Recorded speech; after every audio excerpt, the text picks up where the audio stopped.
ఈరోజు మీ అందరినీ కలుసుకోవడం చాలా సంతోషంగా ఉంది.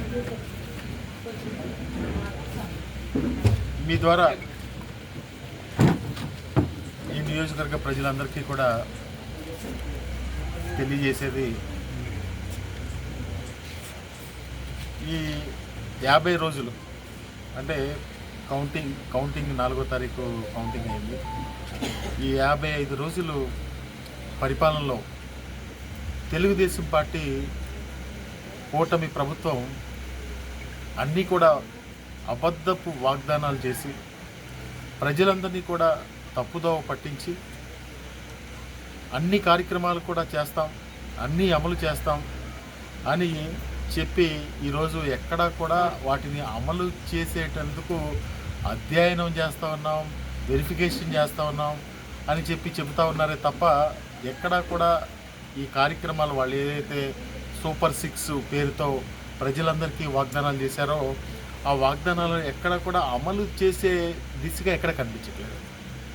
ఆయన చంద్రబాబు నాయుడు గారు ఏం మాట్లాడతారంటే అసెంబ్లీలో డబ్బులు లేవు, నాకు భయం వేస్తూ ఉంది, ప్రజలకు వాగ్దానాలు చేసేసాం అని ఇంకొక ధోరణిలో తప్పుదోవ పట్టించి తప్పించుకునే విధంగా చంద్రబాబు నాయుడు గారు అసెంబ్లీలో మాట్లాడుతూ ఉన్నారు. నిన్న ఎక్కడో సోషల్ మీడియాలో ఒక వీడియో చూసాం. రోసయ్య గారు 1999వ సంవత్సరంలో చెప్పిన మాటలు చూస్తే చంద్రబాబు నాయుడు గారి వ్యవహార శైలి అదే విధంగా ఉంటుంది అనేది అర్థమవుతూ ఉంది. ఆ రోజు రోసయ్య గారు ఏం చెప్పారంటే, కనిపించిన వాళ్ళందరికీ కూడా వాగ్దానాలు చేశారు, ఈరోజు జీతాలు ఇవ్వడానికి డబ్బులు లేవని చెప్పి ఆ రోజు అట్లా మాట్లాడుతూ ఉన్నారు అని చెప్పి ఆ రోజు చెప్పి మళ్ళీ ఎక్కడా కూడా చంద్రబాబు నాయుడు గారిలో ఏం మార్పు లేదు. ఎన్నికల ముందు ప్రజల్ని తప్పుదోవ పట్టించడం, ప్రజల్ని తప్పుదోవ పట్టించి ఆ ప్రజల్ని మభ్యపెట్టి ఓట్లు వేయించుకునే దిశగానే మళ్ళీ పరిపాలన జరుగుతూ ఉంది. ప్రజలు మరొకసారి మోసపోయారని మేమందరూ కూడా భావిస్తాం. ప్రజలంటే మేము ఇది చేస్తాం, అది చేస్తాం, ఎంతమంది పిల్లలు ఉంటే వాళ్ళందరికీ కూడా అమ్మఒడి ఇచ్చేస్తాం, 50 సంవత్సరాలకి పెన్షన్ ఇస్తాం అని రకరకాలుగా మభ్యపెట్టి ఇప్పుడు ఏదన్నా ఎందుకు చేయలేదని మాట్లాడితే మేము పెన్షన్ ఇస్తున్నాం కదా అని చెప్పి మాట్లాడుతూ ఉన్నారు. ఇదంతా కూడా ప్రజలు చూస్తూ ఉన్నారు, తప్పకుండా కూడా ప్రజలందరూ కూడా గమనిస్తూ ఉన్నారు. 50 రోజులు రాకముందే ప్రజలందరూ కూడా వాళ్ళ యొక్క వ్యవహార శైలి అన్నీ కూడా గమనిస్తూ ఉన్నారు.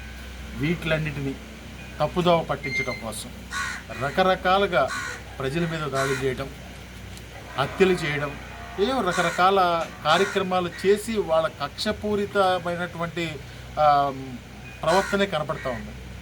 ఎందుకంటే ఆ రోజు మీరు కూడా చేశారని మేము ఎప్పుడు చేయలేదు. అలా మేము ఎప్పుడు ఏదో చట్టం అంటే వాళ్ళ చుట్టంలాగా ఈరోజు బిహేవ్ చేస్తూ ఉన్నారు.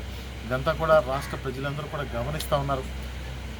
తప్పకుండా కూడా ఈ ప్రజలందరూ కూడా తిరగబడే రోజు కూడా వస్తుంది. ఎందుకంటే అన్యాయంగా కేసులు పెట్టడం రాష్ట్రంలో మనం ఒక వినుకొండలో మర్డర్ కానీ లేదా ప్రతి గ్రామంలో ప్రతి నియోజకవర్గంలో రాష్ట్ర వ్యాప్తంగా కూడా ఎన్ని దాడులు జరిగినాయో ఒక్కసారి మనందరం కూడా ఆలోచించేయాలి. ఏమన్నా మాట్లాడితే సెటరికల్గా మాట్లాడటం, హోమ్ మినిస్టర్ గారు ఆమె ఏం మాట్లాడుతుందో ఆమెకే తెలియదు. ఆమె వచ్చి జగన్మోహన్ రెడ్డి పులివెందుల ఎమ్మెల్యే అని మాట్లాడుతూ ఉంటుంది. జగన్మోహన్ రెడ్డి గారు పులివెందుల ఎమ్మెల్యేనే, కానీ నువ్వు ఒకసారి పాయకరావుపేట మాజీ ఎమ్మెల్యే అనే మాత్రం ఆ విషయాన్ని మర్చిపోకూడదు. ఎందుకంటే అంత దారుణంగా మాట్లాడడం వాళ్ళ యొక్క ఏంటంటే ఏదో వాళ్ళకి అనుకోకుండా ఏదో అధికారం వచ్చేసేసరికి రకరకాలుగా మాట్లాడడం, జగన్మోహన్ రెడ్డి గారిని ఏకవచనంతో సంబోధించడం, ఎన్ని రకరకాలుగా మాట్లాడుతూ ఉన్నారు. అదేవిధంగా పామరు శాసనసభ్యులు వర్ల కుమార్ రాజా గారు, ఆయన అనుకోకుండా గెలిచిపోయాడు ఈ నియోజకవర్గంలో. ఆయనకు కూడా ఏం చేయాలో తెలియట్లేదు. గ్రామాల్లో ఏం చేస్తూ ఉన్నారంటే బుక్ కీపర్లు తీసేయడం, ఫీల్డ్ అసిస్టెంట్ని తీసేయడం, దానికి ఒక రేటు మాట్లాడుకోవడం, వచ్చి వెంటనే చెరువులు తవ్వడం ప్రారంభించారు. ఆయన ఊరు తిరిగేవాడు. ఎక్కడా కూడా మేము ఎవరు చెరువులు తవ్వేవాళ్ళం కాదు, ఇసుక ఒకే కాంట్రాక్టర్ ఉండేవాళ్ళు, అన్నీ కూడా జరిగాయి. కానీ ఈరోజు రావడమే నిమ్మకూరులో దాదాపుగా 50 లక్షల రూపాయలు మట్టి అమ్మేశాడు ఆయన. అదేవిధంగా కోసూరులో 1 కోటి రూపాయలు మట్టి అమ్మేశారు. అంటే ఈ 5 సంవత్సరాల్లో ఇంకా ఆయన ఎంత అవినీతి చేస్తాడో మనమే అంచనా వేసుకోవచ్చు. 50 సంవత్సరాల్లోనే బుక్కు కీపర్లో అవినీతి, అధికారుల దగ్గర అవినీతి, మట్టి దగ్గర అవినీతి, ఎన్ని రకాల ఇసుక దగ్గర అవినీతి, ఇవన్నీ కూడా రకరకాలుగా వాటాలు వేసుకుని ఈరోజు ఈ కార్యక్రమాలన్నీ కూడా చేస్తా. పైగా మళ్ళీ నిన్న నా మీద ఆరోపణలు చేస్తాను. ఏమైనా ఆరోపణలు చేస్తాడు? నాకు హైదరాబాద్లో నాకు ఒక ఇల్లు ఉంది. నేను ఇక్కడ రాజకీయాల్లో ఉండడం వల్ల ఆ ఇల్లు అద్దెకిచ్చాను. ఆ అద్దెకిచ్చిన దానిలో మన పెద్దిరెడ్డి రామచంద్రారెడ్డి గారి పిఏ అందులో ఉంటా ఉన్నాడు. అందులో అద్దెకున్నప్పుడు పోలీసులు వచ్చి అక్కడ ఎంక్వైరీ చేయడానికి వచ్చి వేరే అక్కడ ఆ జిల్లాకి సంబంధించిన ఇష్యూలో ఎంక్వైరీ చేయడానికి వస్తే ఆ ఇంటికి వచ్చిన క్షణంలో అతను లేనప్పుడు ఇంటి ఓనర్కే ఫోన్ చేస్తారు కదా. నాకు ఫోన్ చేస్తే నేను వెళ్ళి ఆ తాళాలు తీసి వాళ్ళకి మీకు ఏమైనా కావాలంటే చూసుకోండి అని చెప్పి చేస్తే దాన్ని పామర్లోనే ఈ మూలాలు ఉన్నాయని చెప్పి మాట్లాడతాడు. ఇంకా అతనికి ఏదో ప్రతిపక్షం, నీకు నిజంగా అధికారం ఉంది, వెళ్ళి నా మీద విచారణ చేసుకోండి, నేను సిద్ధంగా ఉన్నాను, నేను దేనికైనా సిద్ధంగా ఉన్నాను, మీరు ఏది చెక్ చేసుకున్నా రెడీగానే ఉన్నా. దానికి ఏదో దుష్ప్రచారం చేయడం కోసం పేపర్లో స్టేట్మెంట్లు ఇవ్వడం, నువ్వు చేసే పని మామూలు బ్రిడ్జ్ రాగానే నెలలో కట్టేస్తాను, కట్టేసాయి, చాలా సంతోషిస్తాం, మేము కూడా పిలుస్తాం, మేము కూడా పిలిచి సన్మానం చేస్తాం. మా వైఎస్ఆర్ కాంగ్రెస్ పార్టీ తరఫున పామర్లో ఇళ్ల స్థలాలు ఇచ్చేస్తానన్నావు, ఇచ్చేసాయి. పామర్లో ఇళ్ల స్థలాలు ఇచ్చేస్తే పామర్ టౌన్లో నీకు బ్రహ్మాండమైన సన్మానం చేస్తాం. నేను కూడా చూస్తా ఉన్నా. నువ్వు 50 రోజుల్లో ఇవన్నీ జరిగిపోతాయని నేను అనట్లేదు. ఒక్క అడుగు కూడా ముందుకేయలేదు. రోడ్లన్నీ మేము వచ్చిన వెంటనే వేసేస్తానన్నారు. ఏది ఆ రోడ్లన్నీ వేయండి, పిలిచి సన్మానం చేస్తాం. మా నియోజకవర్గ శాసనసభ్యుడిగా నేనే సన్మానం చేస్తా. ఇవన్నీ కూడా చేసే కార్యక్రమం చేయండి ఎమ్మెల్యే గారు.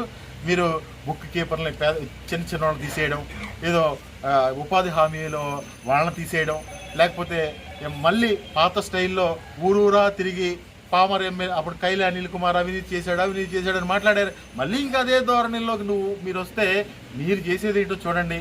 మీరు పామర్లో మళ్ళీ ఇళ్ల స్థలాలు ఇవ్వడానికి పొలాలు ఎక్కడ కొంటున్నారు మీ నాయకులు, కార్యకర్తలు అన్నీ నాకు తెలుసు. ఇవన్నీ కూడా జరుగుతూ ఉన్నాయి, ప్రజలు గుర్తిస్తారు. ఇక్కడ సమయం ఇస్తూ ఉన్నాం. ఏదో ఈ 50 రోజుల్లో ఏదో జరిగిపోతుంది చేసేస్తారని నేను భావించట్లేదు. ఇంక సమయం ఇస్తూ ఉన్నాం. ఇంకా 6 నెలలు నీకు సమయం ఇస్తాం. తప్పకుండా కూడా మీరు ప్రజలకు చేసినటువంటి వాగ్దానాలు మీరు కూడా నెరవేర్చకపోతే మిమ్మల్ని కూడా నిలదీస్తాం. మీరు ఏదైనా కేసులు పెట్టుకోండి, ఏదైనా చేసుకోండి, ఏదైనా దేనికైనా సిద్ధంగా ఉండి రెడీగా ఉన్నామని చెప్పి కూడా మనం చేస్తూ ఉన్నాం. మా కార్యకర్తల మనోభావాలు మాకు చాలా ముఖ్యం. సరే, మీరు ఓటమి చెందారు అని కూడా మీరు మాట్లాడవచ్చు. ఓటమి చెందిన దాని గురించి కూడా మేము దాన్ని ఎందుకు ఓటమి చెందాం, ప్రజలు ఎందుకు విశ్వాసం పొందలేకపోతా ఉన్నాం, మనం మా కార్యకర్తలతో మాట్లాడుకున్నాం. మా కార్యకర్తల యొక్క మనోభావాలే మాకు ఇంపార్టెంట్. మా వైఎస్ఆర్ కాంగ్రెస్ పార్టీకి కార్యకర్తే వెన్నుముక్క. వాళ్ళకి ఏది జరిగినా కానీ సహించేది లేదని చెప్పి కూడా ఈ సందర్భంగా మనం చేసుకుంటూ, అదేవిధంగా ఒక ఊరేగింపు పెట్టారు లంకపల్లిలో. ఆ ఊరేగింపు పెడితే అక్కడ ఒక ముసలావిడ చనిపోయింది. ముసలావిడ చనిపోతే ఎందుకు చనిపోయింది? ముసలావిడ బంగారాన్ని దోసుకెళ్ళిపోయారు. ఈ రోజు వరకు ఏం జరిగింది ఏంటి అనేది ఆ మర్డర్ కేసుని ఇంతవరకు ఏ అధికార పార్టీ నాయకులు కాపాడుతూ ఉంటే ఆ మర్డర్ కేసుని ఛేదించలేకపోతా ఉన్నారో ఒక్కసారి నేను డిమాండ్ చేస్తూ ఉన్నా. పోలీసు వారిని కూడా అడుగుతాను మీ ద్వారా. అదేవిధంగా ప్రతి గ్రామంలో కాజా దగ్గర నుంచి పెదపార్పూడి దగ్గర నుంచి అన్ని గ్రామాల్లో కూడా పేకాట్లు జరుగుతూ ఉన్నాయి. దీనిలో ఎమ్మెల్యే గారికి ప్రతిరోజు ఇన్కమ్ ఎంత, ఈ 50 రోజుల్లో ఎంత ఇన్కమ్ వచ్చింది అంటే రోజుకి 1 లక్ష రూపాయలు వేసుకుంటే దానిలో ఒక 50 లక్షల ఇన్కమ్ ఆయన సంపాదించేటప్పుడే. అంటే ఇన్ని దారుణాలు చేస్తా ఏదో మాట్లాడతా, ఎవరో నేను ఇల్లు అద్దెకిస్తే దాని గురించి మాట్లాడడం, లేకపోతే నాకంటే బెంగళూరులో ఇల్లు ఉంది, విజయవాడలో ఇల్లు ఉంది, పామర్లో ఇల్లు ఉంది, ఇవన్నీ కూడా చెక్ చేయాలంటారమ్మా. మీరు అధికార పార్టీలో ఉన్నారు కదా, రండి చెక్ చేయండి. మేము ఎప్పుడు కూడా తెరిచిన పుస్తకం, కష్టపడి పైకి వచ్చి ఏదో వచ్చే తప్ప ప్యాకెట్లు పెట్టో లేకపోతే మట్టి తోపునో లేకపోతే కాదు. ఇవన్నీ కూడా అంత తొందర ఏం కాదు, ఇంకా టైం ఉంది. 50 రోజుల్లో ఏదో అయిపోద్దని అనుకోరు. మీకు చెప్పినటువంటి వాగ్దానాలన్నీ కూడా నెరవేర్చండి. మేము 6 నెలల్లో మీరు కనీసం పావులకు బ్రిడ్జి స్టార్ట్ చేయండి, తీసుకొచ్చి తోటలవల్లూరులో సన్మానం చేస్తాం. తోటలవల్లూరులో ఇళ్ల స్థలాలు ఇవ్వండి. నేను ఇళ్ల స్థలాలు ఇవ్వలేదన్నారు కదా, నేను ఇవ్వలేదు అని దుష్ప్రచారం చేసావు కదా నువ్వు. తోటలవల్లూరులో అందరికీ ఇళ్ల స్థలాలు ఇవ్వండి, పామూరులో ఇళ్ల స్థలాలు ఇవ్వండి. ఇవన్నీ కూడా చేస్తే డెఫినెట్గా కూడా ఈ మాటకు కట్టుబడి నేను తీసుకొచ్చి సన్మానం చేస్తామని చెప్పి కూడా మనం చేస్తాం.